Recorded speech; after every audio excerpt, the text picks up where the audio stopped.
L'école est un lieu qui nous a tous plus ou moins marqués.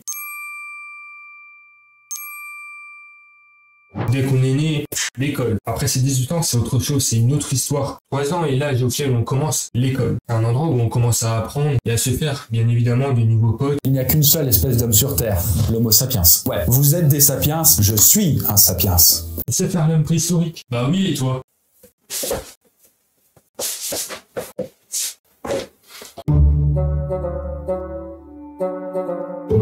Wesh mon gars, ça va? Bah ça va et toi? Ça va, écoute. T'es chaud pour faire un FIFA du coup? Vas-y, let's go. Vas-y. Est-ce qu'on aurait des potes sur l'école aujourd'hui? Je sais pas. En maternelle, tout le monde allait faire ses trucs de coloriage ou bien les jeux de société. Et moi, sur l'ordinateur de la salle de classe, je jouais à Adibou. Je sais pas si vous vous rappelez d'Adibou. Dès que je suis né, dans ma main, j'avais pas de biberon. J'avais direct une manette, un clavier et une souris. Je sais pas si vous vous rappelez de ce jeu éducatif auquel les enfants pouvaient apprendre les chiffres et les lettres à travers différents mini-jeux. Comme le jeu Pouce-Pouce. Ces jeux-là, on pouvait les avoir uniquement avec un CD. Il n'y avait pas de téléchargement avec Wi-Fi, c'était un CD. C'est ce qu'on se fait vieux quand même. Et si tu étais sourd, on avait droit à des cours en plus pendant que les autres ils s'amusaient. Et bien évidemment avec d'autres camarades sourds qui n'étaient pas tout seuls. Et ces cours-là permettaient d'avoir un approfondissement des cours qu'on recevait déjà avec l'autre classe. En plus, on apprenait la langue des signes. Et en plus de ça, on allait voir une orthophoniste, une psychologue et un médecin. Vraiment tout le cortège médical. On n'avait pas de repos. On n'était plus des élèves, on était des machines de guerre. À l'école primaire, c'était la même chose. Mais là, on apprenait à lire, à écrire et toujours à se faire de nouveaux potes. Les gars, je suis jamais venu. Bah, il peut venir avec nous. Mais non, il vient pas. Ah bon? À la récré, ça se pliait à un classique. CM1, CM2, 20 minutes de match, mi-temps comprise. Et d'un coup, le ballon qui se remplissait d'eau envoyait tous les élèves qui avaient le malheur de le recevoir à l'infirmerie. Ah, c'était plus un ballon, c'était une arme de guerre. Ensuite vient le collège. T'arrives en 6e avec ton sac qui te sert de valise pour tous les cahiers et les manuels. Ah, salut, ça va? Salut, ça va? Ouais, ça va.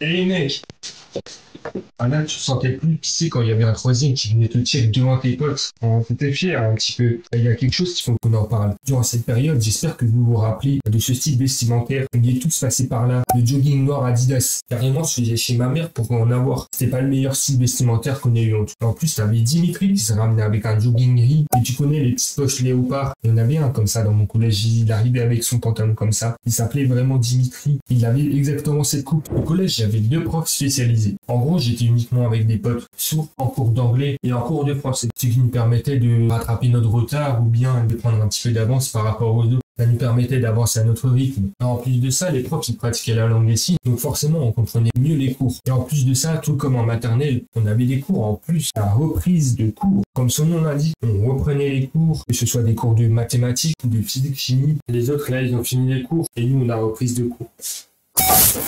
Alors là, quand on arrive au lycée, on change complètement. On pouvait sortir quand on avait des trous, quand on avait des profs absents. C'est une chose qu'on n'avait pas avant, la liberté. Après, j'ai connu la liberté à son apogée quand le confinement est arrivé. Oh lolo. Pendant ce confinement, il y avait des profs qui donnaient les exercices ou bien qui faisaient des appels en visio. Soit ils faisaient les deux. Mais dans tous les profs, ils faisaient tout ça, sauf un, le prof d'histoire géo. Le mec, c'est Michael Scofield après son évasion. Durant l'année, il nous donnait des cours. Voilà, il nous donnait les fiches pour nous préparer au bac, la rentrée en première, terminale. Mais alors là, quand le confinement est arrivé, vraiment, il n'avait aucune nouvelle durant le confinement. On était tranquille. Après, c'était quand même inquiétant, au point que le directeur a envoyé la police chez lui, à croire qu'il avait disparu, qu'il était recherché. Mais au final, il était juste chez lui, tranquille. Il avait décidé d'arrêter de travailler. On va commencer.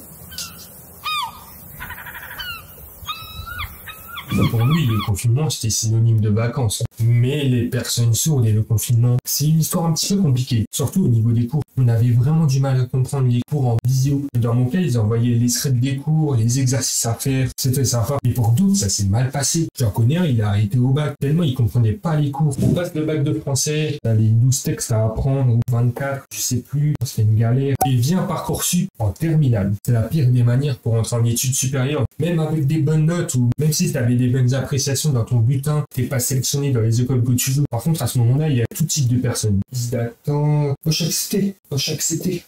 Je vais à la fac. Bon, tranquille. Celui qui va à la fac et qui retente l'année prochaine Parcoursup quand même. Je suis un guerrier. Europe dropshipping, crypto-monnaie, business en ligne. On est parti, agence d'influenceurs.